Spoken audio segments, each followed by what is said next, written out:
Yeah, hi there.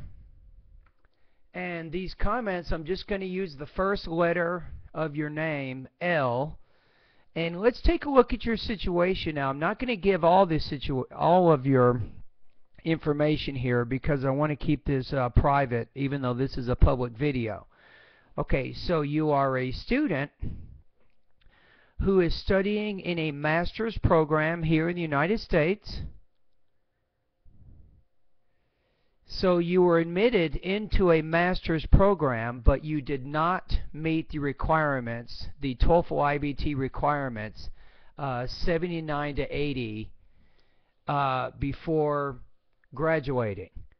So your situation is you took the comprehensive exams, but you did not pass them. I would use it here because it's singular and comps means comprehensive exams, so I did not pass them because my writing is terrible.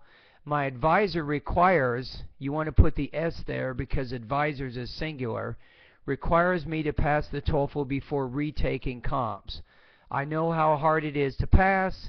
It takes a long time to prepare, but I only have 1 quarter to prepare. I feel so stressful. I evaluated your online program, 7 Steps to Pass a TOEFL Test, which is a pretty good program to help students learn well. It contains a series of learning strategies, so I'm thinking about using it. It isn't just learning strategies, L.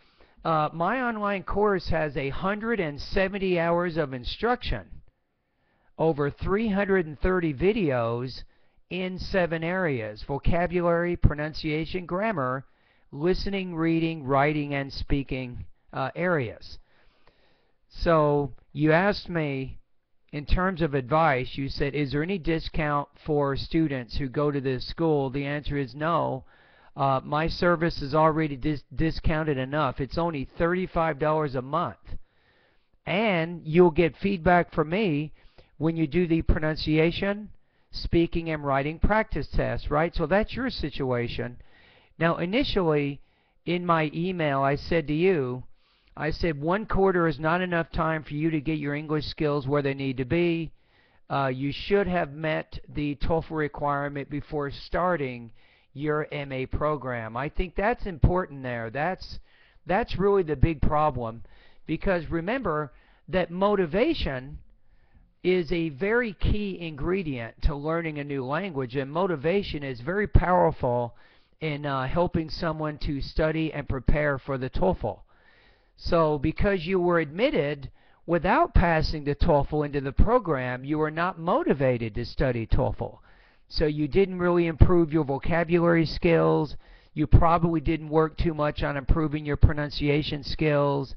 You didn't do too much to improve those areas. Why? Because you already got what you wanted. You were admitted into the program without needing the TOEFL score. So that took away your motivation. So the next thing I said is it's very possible now that your language proficiency has fossilized, meaning it will not get any better than it is at this time.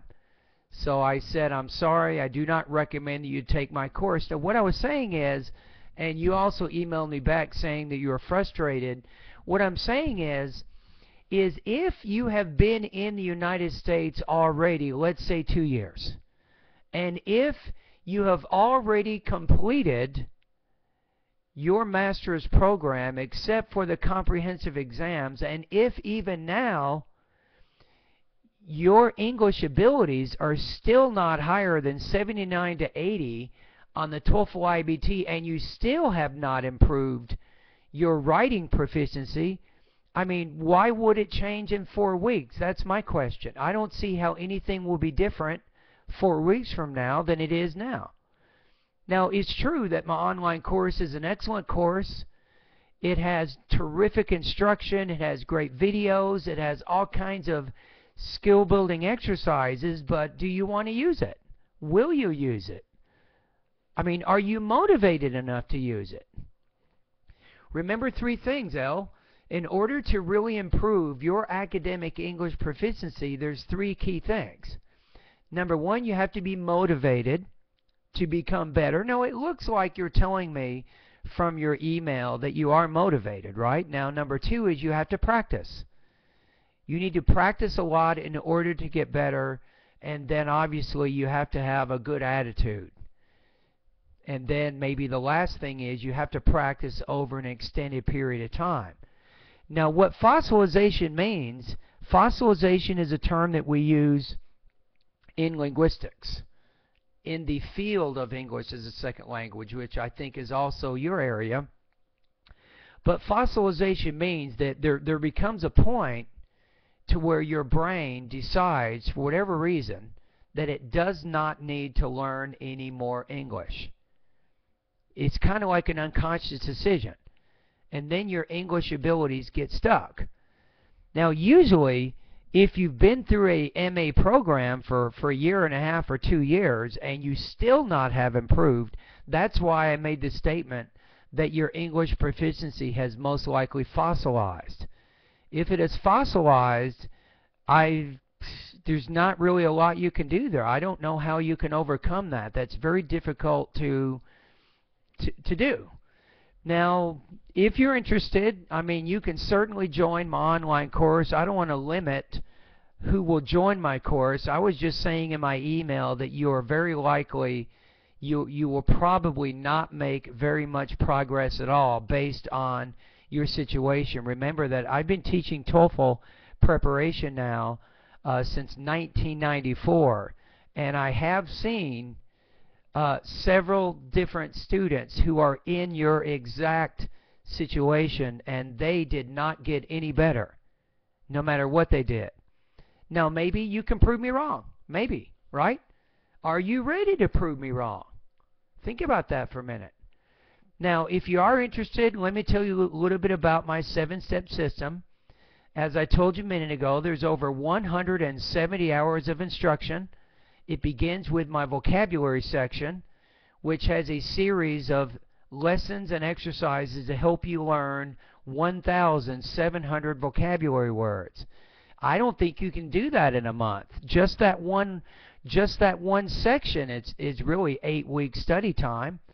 But anyway, here's what I recommend that would probably benefit you, and to get the maximum, I think, results out of my online course. Here's what I recommend. Is number one, you have to be ready to work harder than you have ever worked in your life before. Ever. I mean, you have to make a decision that you want to improve your TOEFL, you want to make it better, you want to get it higher, and you're willing to do what it takes to make that happen. Are you willing to do that? That's the first question. All right, so here's what you want to do. For the first month, I would recommend that you work in the vocabulary, pronunciation, and the grammar sections of my course only. That's the first month. Trust me, if you study 4 hours a day, you will still have difficulty finishing those 3 sections in 1 month. Trust me. Number 2, the second month, you want to focus in the reading and the listening parts of my course. That's it for the second month. And specifically with the reading, your goal is to improve your reading speed to at least 300 words a minute. Remember, to improve your reading proficiency, you have to do 4 things. 1, develop a good solid vocabulary base. Number 2, you need to read extensively for about 45 minutes every day for several months. And that means not translating, not using any kind of a translation dictionary, and that means not stopping when you see words you don't know. Number 3, you have to be knowledgeable about the IBT reading question types and the strategies for answering them.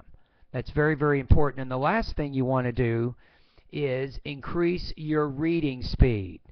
Faster readers have better comprehension and better concentration than slower readers do. And if you improve your reading speed to 300 words a minute, it makes it much easier for you to complete the reading section and to complete the reading requirements in the speaking and writing aspects of the exam as well. So that's kind of what you're doing. Then for the third month, then you can start working on the writing and the speaking aspects of my course. And that's when you really start putting together everything that you've learned, and you take all of those ideas and you apply them to completing the writing and the speaking aspects of the course, or of my course. And that's why I see it more probably for you. Now, of course, you can use my course however you want, and you can study whatever you want or not study whatever you want. Once you become one of my students and you subscribe to my 7-step system, I will give you unlimited access to all lessons, to all information, 24 hours a day, 7 days a week. So you will have complete unlimited access to everything. So I was just making a suggestion that you probably will need the course for about 90 days for you to get the results that you're actually seeking. That's what I'm saying. But that assumes that you practice and that you're willing to do the lessons in my online course. Of course, if you don't learn the vocabulary words in my course, it's not going to help you in the speaking and the writing or the reading or the listening or whatever. So that's what I said in the beginning is, because you have not improved your English over the last year and a half, to me it's very doubtful that you can make any improvements in the next 90 days. Of course, prove me wrong, right? If you prove me wrong, I'll be more than happy to admit that I'm wrong. So anyway, thank you very much for contacting me and for your email. I hope I've given you some information, and I apologize for discouraging you or frustrating you. I was not trying to frustrate you, but sometimes I'm truthful. I just try to say things based on my experience and based on having taught literally thousands of students since 1994. I do understand the danger and the possibility of fossilization and how that does happen, and it has happened with students in the past whom I've had the opportunity to teach.